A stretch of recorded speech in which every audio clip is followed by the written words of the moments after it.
Your kind killed the Most Holy. Lies. Your kind let her die. Shut your mouth, mate! Enough!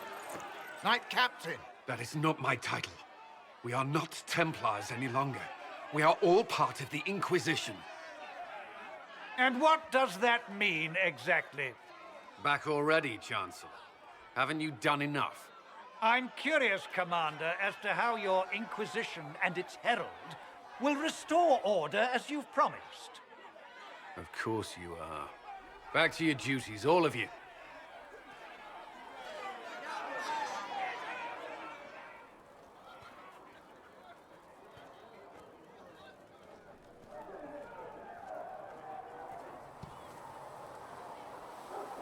Mages and Templars were already at war. Now they're blaming each other for the Divine's death. Which is why we require a proper authority to guide them back to order. Who? You? Random clerics who weren't important enough to be at the Conclave? The Rebel Inquisition and its so-called Herald of Andraste? I think not. So far, you're the only one who's insisted we can't work together. We might, if your Inquisition would recognize the Chantry's authority. There is no authority until another Divine is chosen. In due time, Andraste will be our guide, not some dazed wanderer on a mountainside. Remind me why you're allowing the Chancellor to stay? Clearly, your Templar knows where to draw the line. He's toothless. There's no point turning him into a martyr simply because he runs at the mouth. The Chancellor's a good indicator of what to expect in Val Royeaux, however. How widespread is the violence between mages and Templars? Impossible to say. Your organization flouting the Chantry's authority will not help matters. With the Conclave destroyed, I imagine the war between mages and Templars is renewed with interest. The mages and Templars are fighting even though we don't know what really happened at the Temple of Sacred Ashes? Exactly why all this should be left to a new Divine. If you are innocent, the Chantry will establish it as so. Or we'll be happy to use someone as a scapegoat. You think nobody cares about the truth? We all grieve Justinia's loss. But you won't grieve if the Herald of Andraste is conveniently swept under a carpet. Well, let's hope we find solutions, and not a cathedral full of chancellors. The stuff of nightmares. Mock, if you will. I'm certain the Maker is less amused. I will keep the peace, while you and the others appeal to the Chantry in Val Royeaux. Better ready yourself for the blame you will be rightly assigned.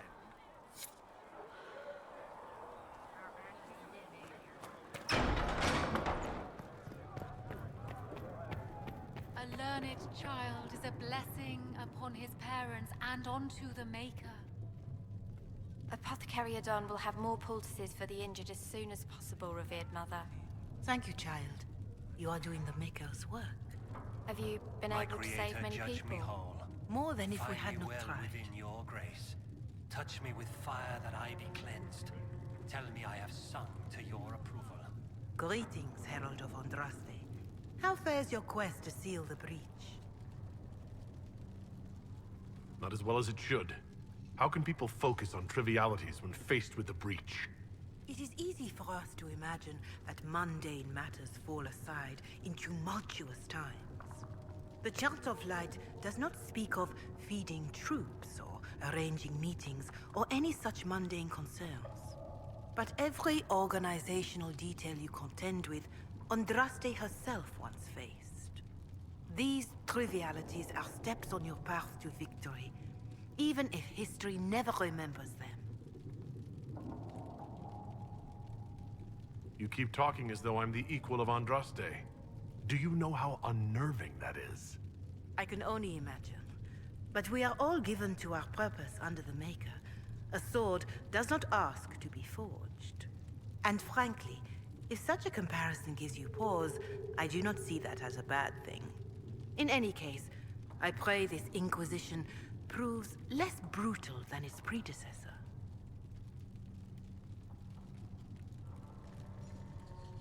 How are the people doing after what happened at the Conclave?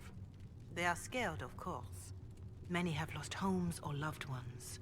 I doubt many will sleep well until you have sealed the breach. I have offered what help I can. The rest is for the Inquisition. What more do you wish to know? How are the villagers in Haven doing? They are terrified. Many of them came here because the war between the Mages and the Templars destroyed their homes. In their minds, the death of the Divine has destroyed any chance of peace. To that, add the breach. Farmers have fled their fields. If we do not restore order, half of Thedas may starve. Do you have information on people elsewhere? The refugees in the hinterlands are desperate. Without help, starvation or war will claim many lives. Villagers in Crestwood are besieged by their own dead. They have sent word begging for assistance. People are vanishing in the hills of Emprise de Lyon. It may be demons or something worse, but they are terrified. More than that I cannot say. It is a chaotic time for all in Olay and Ferelden. What are you doing to help these people? My sisters and I have been tending to the injured as best we are able. Some refugees come with food, while others arrive empty-handed. I have helped ensure that all have enough to eat. Beyond that, many simply wish the familiar comfort of the Chant of Light. It is little enough work to offer some comfort to those in pain. Farewell. Make her go with you. I greet you. Is there anything I can do to help you or your people? My healers would benefit from more supplies. We have run short of even common goods with so many wounded. If you could deliver this list and the items on it to Quartermaster Thren, she could get us what we need. It may not seem like much, but it would enable my healers to save many lives. Farewell. Make her go with you. Get you that many healing drafts? The Inquisition cannot remain, Ambassador, if you can't prove it was founded on Justinia's orders. This is an inopportune time, Marquis. More of the faithful flock here each day. But allow me to introduce you to the brave soul who risked his life to slow the magic of the breach. Master Adar, this is the Marquis Durelion, one of Divine Justinia's greatest supporters. And the rightful owner of Haven. House Durelion lent Justinia these lands for pilgrimage. This Inquisition is not a beneficiary of this arrangement. This is the first I've heard of Haven having an owner outside the Chantry. My wife, Lady Machin of Denerim, has claimed to Haven by ancient treaty with the monarchs of Ferelden. We were honored to lend its use to Divine Justinia. She was a woman of supreme merit. I will not let an upstart order remain on her holy grounds. People have been injured. You can't just turn them out onto the snow. And who benefits if they stay? Divine Justinia, Marquis. The Inquisition, not the Chantry, is sheltering the pilgrims who mourn her. Why is the Chantry ignoring the faithful? Because it remains in shock.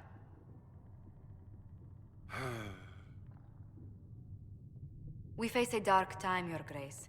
Divine Justinia would not want her passing to divide us.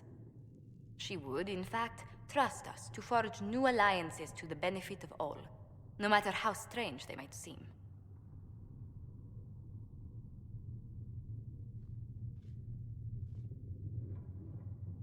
I'll think on it, Lady Montilyet.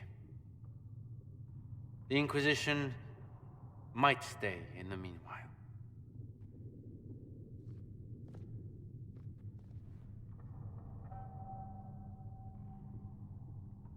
Do the Durelions actually have a claim on this place? His Grace's position is not so strong as he presents it.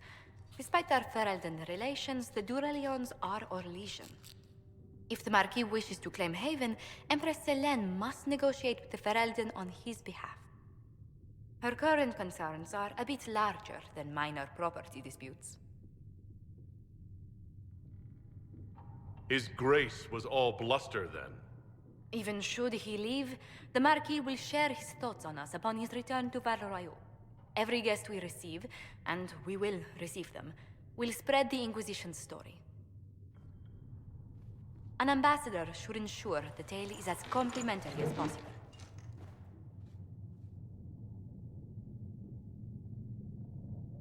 What sort of dealings have you had with nobility? For some years, I was the royally appointed court ambassador from Antiva to Orlais. The nobility of Thedas is a rather singular sphere. Those I'm not acquainted with, I know through reputation. May I ask what brought you to work for the Inquisition? Sister Leliana approached me. We've been acquainted for quite some time. For better or worse, being the Inquisition's diplomat has become as interesting as she promised.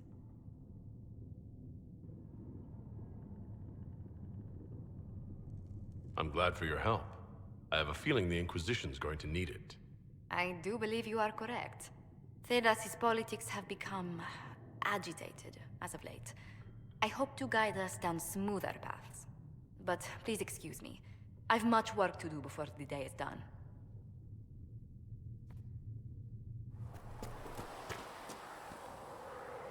As I explored the Fade, I felt the presence of an intriguing artifact in the hinterlands. If you are willing, I would like to locate it. I have marked its location as best I could determine. I'd like to know more about you, Solas. Why?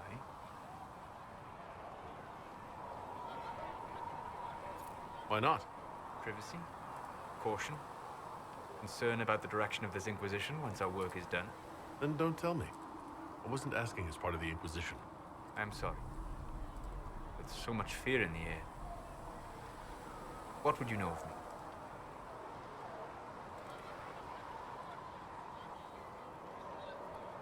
What made you start studying the Fade? I grew up in a village to the north. There was little to interest a young man, especially one gifted with magic. But as I slept, spirits of the Fade showed me glimpses of wonders I had never imagined. I treasured my dreams. Being awake, out of the Fade, became troublesome.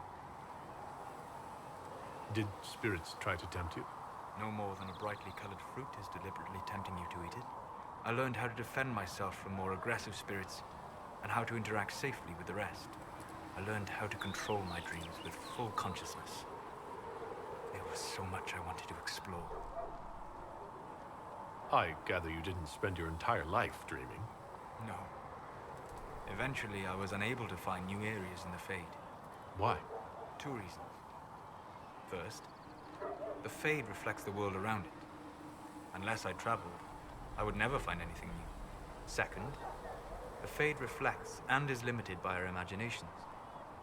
To find interesting areas, one must be interesting. Is this why you joined the Inquisition? I joined the Inquisition because we were all in terrible danger. If our enemies destroy the world, I would have nowhere to lay my head while dreaming of the Fade.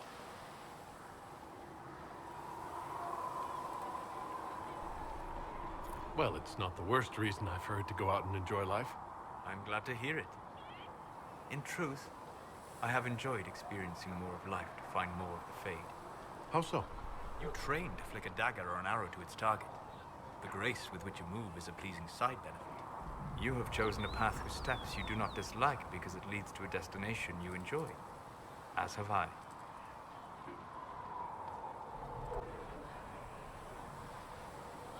You said you'd traveled to many different places. This world, or its memory, is reflected in the Fade. Dream in ancient ruins, and you may see a city lost to history. Some of my fondest memories were found in crumbling cities, long picked dry by treasure seekers, the best of the battlefields. Spirits press so tightly on the veil that you can slip across with but a thought. Any place in particular? I dreamt at Ostagar. I witnessed the brutality of the Darkspawn and the valor of the Ferelden warriors.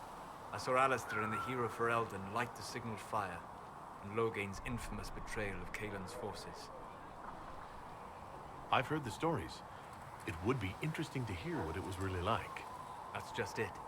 In the Fade, I see reflections created by spirits who react to the emotions of the warriors. One moment, I see heroic wardens lighting the fire, and a power-mad villain sneering as he lets King Kaelin fall. The next, I see an army overwhelmed and a veteran commander refusing to let more soldiers die in a lost cause. And you can't tell which is real. It is the Fade. They are all real. Have you always traveled and studied alone? Not at all. I have built many lasting friendships. Spirits of wisdom, possessed of ancient knowledge, happy to share what they had seen. Spirits of purpose helped me search. Even wisps, curious and playful, would point out treasures I might have missed. I don't know of any spirits by those names. They rarely seek this world. When they do, their natures do not often survive exposure to the people they encounter. Wisdom and purpose are too easily twisted to pride and desire. You're saying that you became friends with pride and desire demons? They were not demons for me. Meaning? The Fade reflects the minds of the living. If you expect a spirit of wisdom to be a pride demon, it will adapt. And if your mind is free of corrupting influences, if you understand the nature of the spirit, they can be fast friends. I'm impressed that you could become friends with spirits. Anyone who can dream has the potential. Few ever try. My friends comforted me in grief and shared my joy. Yet, because they exist without form, as we understand it, the Chantry declares that spirits are not truly people. Is Cassandra defined by her cheekbones and not her faith? Varric by his chest hair and not his wit?